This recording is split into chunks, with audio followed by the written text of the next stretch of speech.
said, I pray about everything I do, and I was praying, Lord, who am I going to get to speak for a short testimony? And immediately it came to Debbie Atkin. I love this lady. Met her and her son at Celebrate Recovery. But I will tell you, every single individual, almost every single family is touched by this epidemic, this disease of addiction. Now, I'm not here to say just heroin kills. All drugs kill, steal, and destroy. Because the Word of God says in John 10:10, the enemy has come to steal, kill, and destroy. But people fail to read on to the next line that says, but my God came to give us life and give it more abundantly. And I don't want to steal Debbie's story because it's powerful.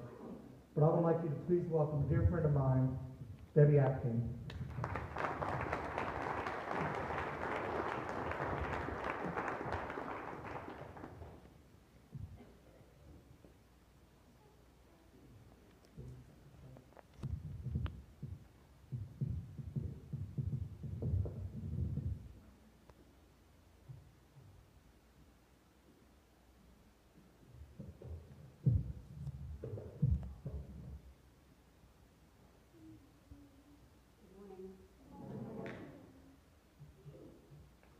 Introduce you to my son Logan. He grew up in Preble County. He graduated from Preble Shawnee. He was most known for his music and just his love of people, his big bear hugs, winning smile, just lit up a room. Had a pretty good future with music, often write music. He was first introduced to a Vicodin at through ankle injuries in football. And a nurse, I gave him the medication. I didn't let him just have the bottles. But some people's brain just respond differently to these type of drugs. Logan was one of them. So at some point, through his dad's knee surgeries, Logan would begin taking Vicodin from his dad. Him and his friends would use a little Vicodin at parties with pot. Doing things that a lot of the kids were doing at that time. I remember one day through surgery that Logan went through, I gave him this medicine, and I came back in the room and he was chewing it. And I said, what are you doing? You're supposed to swallow that. And I actually laughed. I was too naive, even as a nurse, to know that you chew the drug to get it into your blood system faster. My son will eventually, and he did, crush it and snort it. Pain pills could be abused in that manner. So Logan was already at 16 experimenting pretty heavily with drugs and alcohol and marijuana. He grew up in a Christian home. There was no alcohol in our home, no drugs of any kind. We were active in our church.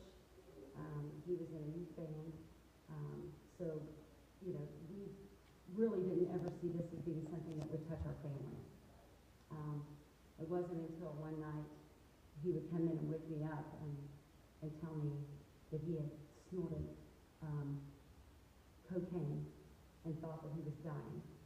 And I would take him to the emergency room, that I realized that he was even using anything at all. So we rushed him to the hospital, we got him into counseling, and from there I can tell you it was a struggle every day. He was placed in the custody of police. He began to steal to pay for OxyContin. He moved from Vicodin to OxyContin, and then from OxyContin to heroin. So that was his drug of choice. Logan would mix it with cocaine. I didn't know that until we went into a rehab. So Logan's course of treatment would be 9 months in jail, and that went to relapsing 3 months later to Florida. He picked country club rehabs. He had insurance, so he would go, I'll go to Florida, I'm going to go to California. So as his family, we did everything we could to help him. We would put him into rehab centers. He would have a stint of sobriety, and he would relapse. He relapsed 4 times. He would have 4 overdoses requiring resuscitation. He would be put on Suboxone, a medicine that's supposed to help him off of it, but it also has some addictive properties, so it didn't really solve the issue of addiction for my son. At one point when Logan came out, this was the 3rd time that we tried to help him. he was going back with the girlfriend that he was with as soon as he came out, and I knew that I had enough. And I said, son, if you want to be a drug addict, you're going to have to live like a drug addict. He goes, what do you mean? I said, I mean, you don't have a home. They don't have a home. They live in alleys. They live in cars. They can't pay for anything but the drugs, so you're going to leave my home. And he had his car, and that's all he had. So I kicked him out. This was in December, folks. This was not in summer. It wasn't like this.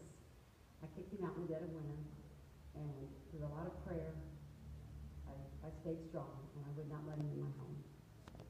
There was times that he would ask, can I just sleep in your driveway? I don't have anywhere to go. Yes. So I would take him out of sleeping bag, and I would go out and check him during the night and make sure we hadn't froze to death. Sometimes I couldn't take it, and I'd bring him in. He always slept in the recliner.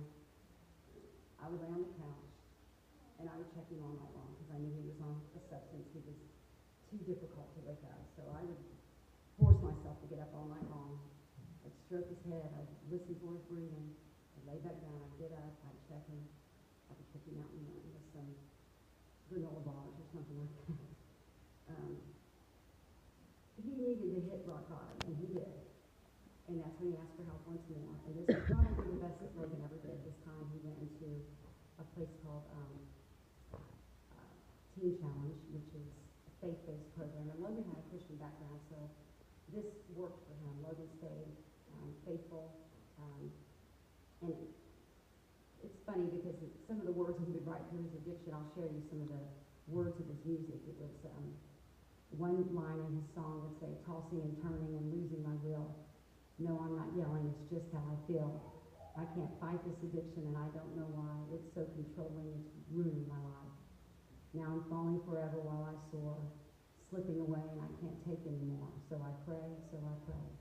Logan always drew on that prayer component for himself. I want to share with you some words from him when he was in rehab, a letter that he wrote to me. And this is just part of it.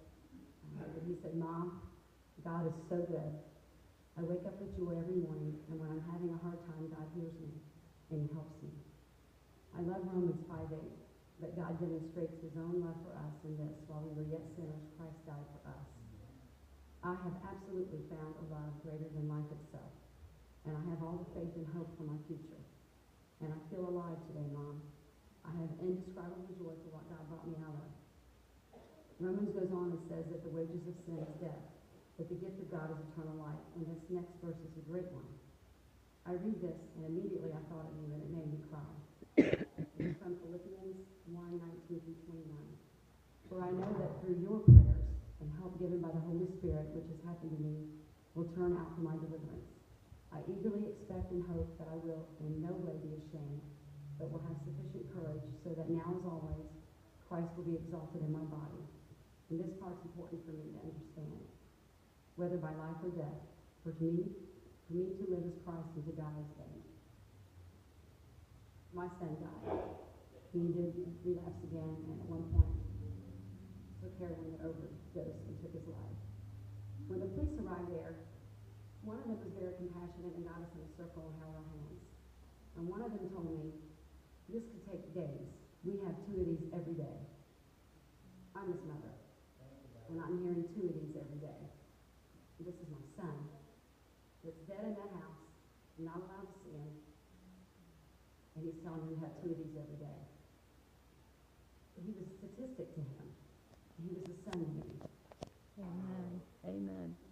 So that's important as a church that we think about this. And I do want to share something because nowadays when you're thinking about, when you're reading the Word of God, what would Jesus do in these times? Who's our lepers? Who's the down and out? Who's the needy now? And it's your drug addicts. Yeah. It's your homeless. Yeah. It's those that are suffering from mental health disorders. They're the ones on the streets. They're the ones that are in hopeless situations. And we're the church. And it's the Good Samaritan. This is from the NIV. When one of the experts in the law said, Teacher, what must I do to inherit eternal life? And Jesus said, well, what is written in the law? How do you read it? And he said, love the Lord your God with all your heart, with all your soul, with all your strength, and with all your mind. and love your neighbor as yourself. You have answered correctly, Jesus replied. Do this and you will live. But he wanted to justify himself, so he said, who is my neighbor? Jesus said, a man was going down from Jerusalem to Jericho when he fell into the hands of robbers. They stripped him of his clothes, beat him, and went away, leaving him half dead. All of our addicts are half dead. They're the ones that are, they're beaten, they have nothing. Their clothes are stripped. These people have nothing. They're laying in our streets. A priest happened to be going down the same road. When he saw him, he went on the other side and passed by. So too a Levite. When he came to the place he saw him, he passed on to the other side. But a Samaritan, as he traveled, came to where the man was. And when he saw him, he took pity on him. And he went to him, and he bandaged his wounds. He poured on oil and wine, and he put the man on his own donkey, took him to an inn, and took care of him. The next day he took out 2 silver coins and gave them to the innkeeper. Look after him, he said, and when I return, I will reimburse you for whatever extra expense you may have. Which of these do you think was a neighbor to the man who fell into the hands of the robbers? So, in our modern day, this is what we're dealing with. And when you see an opportunity to help, or you see an organization that's trying to help, it's trying to house, it's trying to give treatment, it's trying to help people that are struggling with addictions, we need to do what we can to help as a church. This morning I got up and Memorial Day has a new meaning for me today. As I buried my son last July, I didn't know this would be a different holiday for me today. I would visit my grandparents in the past, and then I would go to some loved ones and friends and visit their graves, and the fallen and military, always tried to pay honor and tribute to them. And then it was cookouts and a long weekend for me. That's all the more it meant to me. I got Monday off. This time I decorated my son's grave.